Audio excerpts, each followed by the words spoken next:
Hello there everyone, good afternoon, good morning, good evening, and this is the part 1 of many special videos I'll be doing the next few days that will hopefully distract you from what's going on in the world. We'll be taking a look at all my video games I have in my collection.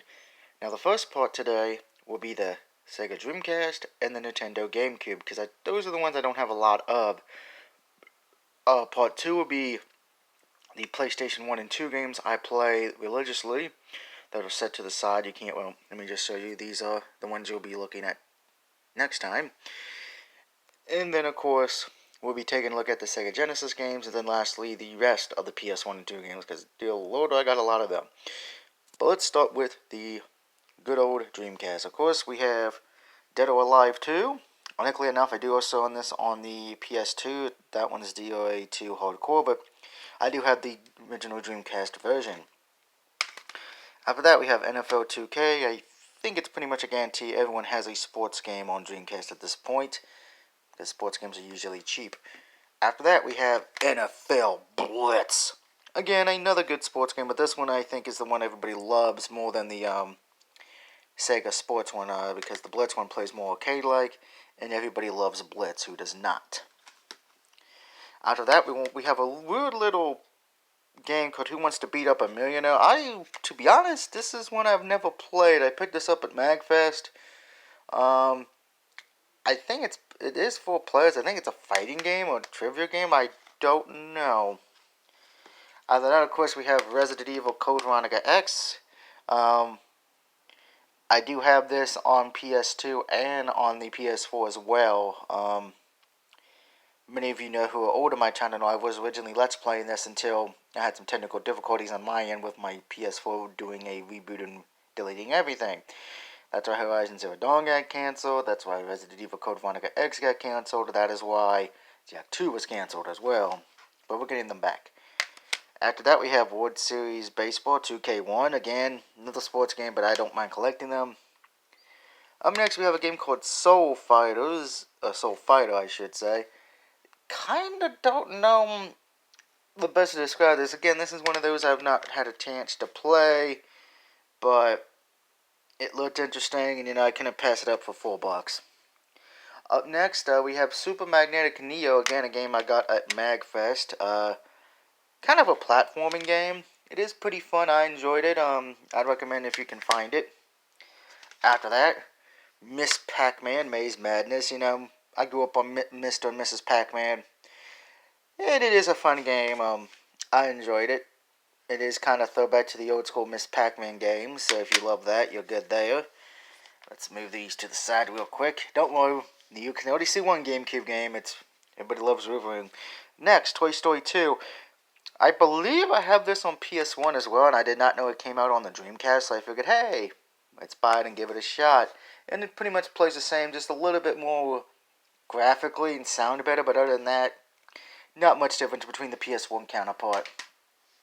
Speaking of that, we have 102 Dalmatians, Puppies to the Rescue. Again, another one of those things where it's kind of pretty much the same one as the PS1, just maybe looks a little differently and sounds different. Ironically enough, I did not know this till I bought it. It starred Frankie Muniz as Domino. Anybody actually remember what happened to his career? Nah. Up next, we have House of the Dead 2. Again, this is a staple of Sega Dreamcast. Personally, it's one of my favorite games I own on the Dreamcast. This one and 2 others at the moment. Love House of the Dead. I'm a zombie fan. I do love the shooting. Granted, I wish I had the gun for this game, but I do pretty well with the Dreamcast controller. And ironically enough, you can also use an arcade stick for this. Moving up, the only WWE game I know of on the Dreamcast. Now, I might be wrong on that, but WWF Royal Rumble, ironically enough, this is the last game to actually have the WWF logo on it. This is pretty much the game that was out in the arcades. I actually played the arcade back when I lived in Florida. Very fun, and when I got it, and when it came to the Dreamcast, I had to buy it. Very unique roster, though, to be honest. Because let's see, you have Austin, you have Rock, you have Big Show, the Hardys, but I think the weirdest one is probably Al Snow. Plus, you can have 9 wrestlers in the ring for the Royal Rumble. The Royal Rumble mode is probably one of my favorites in this game, and probably one of my favorite Rumble modes of all games, because of the fact of, so don't let it be fooled that, with the WWE 2K games and all that, saying, oh, we had this many people. Dreamcast had 9, okay? Dreamcast was able to do it first. Up next, we have Looney Tunes Space Race. Again, it's Looney Tunes. Who doesn't love Looney Tunes? This is a 4-player racing game. I enjoy a good racing game now and then. Now, I should say the next few ones, they're not in a case because of how I found them, but sometimes you take the risk. Death Crimson I think that's OX. Fun little game. Definitely recommend it on that one. Of course, I think one game everybody has to have, one of the 2 games everybody has to have on Sega Dreamcast, Sonic Adventure. Love playing this game. And then, of course, I know this one's been released on almost every console at this point, but Crazy Taxi. Who doesn't love Crazy Taxi? Again, Dreamcast game. Something I only got in an envelope, but it works. That's what matters. Up next, we have Sonic Shuffle. Now, this is a Mario Party ripoff, pretty much is the best way to describe this. Plays decently, but yeah, if you got Mario Party, just play Mario Party. Alright, we got 3 left. Wacky Races, which I picked up at Too Many Games this past year. I actually grew up on the original cartoon of Wacky Races, not the reboot, but I grew up on the original. And I know this one is based off the original one. Does have 4 players, that's cool there, and I'm wanting to try this one. I think I might actually try it over the weekend when I'm letting stuff download on the PlayStation, since I do have stuff to download. 2 left, of course, this one, ECW Hardcore Revolution.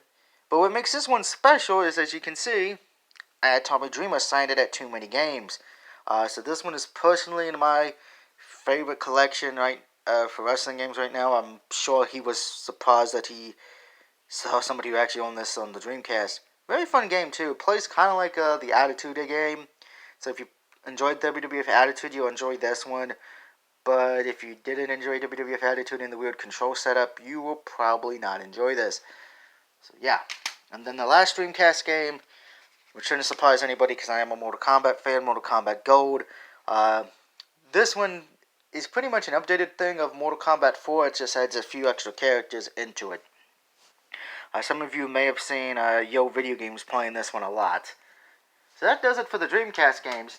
I think I do a pretty good collection. Let me know what Dreamcast games you like in that one, or which ones you've heard of, and let me know which Dreamcast games I should be on the lookout for that out in the wild. But now, it's time to get to the good old classic GameCube. Now, of course, I do have to thank my buddy Wicked.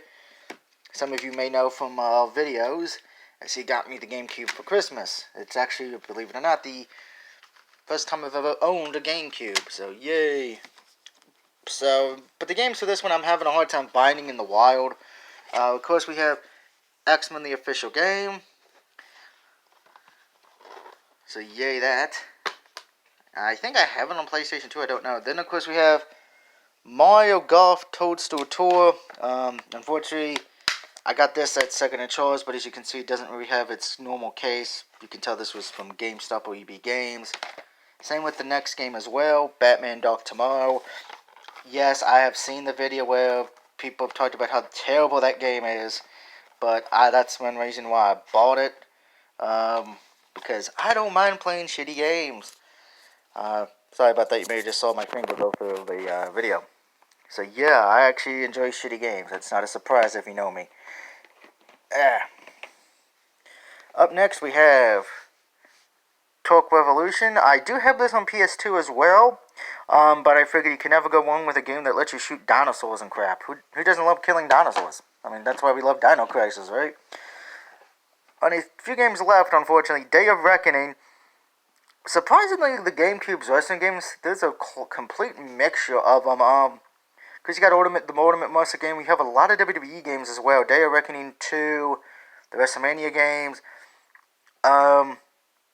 So yeah, this is one of those weird situations where the GameCube does have a lot of wrestling games. I'm going to try to get them all, but It's easier said than done on that. And then, of course, the last two, Outlaw Golf, which if you played Outlaw Tennis, you know what this is. It's pretty much a adult punk version of golf. And then, of course, the last one, I think it's a game everybody probably has on GameCube already. Mario behave. Mario Party 6. Played this a lot, actually, once I picked it up. I mostly use Wario because I'm fat, and he's fat too. Us fat boys gotta sit together. Alright, so that is the Dreamcast and the GameCube games, guys. So later in the weekend, I will be working on this video, showing off the PS1 and 2 games I play religiously still. Because as you can see, there's the PS2. After that, it would be the Sega Genesis games, and then the rest of the PS2 and 1 games you don't see that are over here. They're over on the other side of the room. But until then, thank you for watching. Hopefully you enjoyed this. Remember to RKO that like button. And until next time, I hope you have a good rest of your day, and I'll see you when I stream later tonight.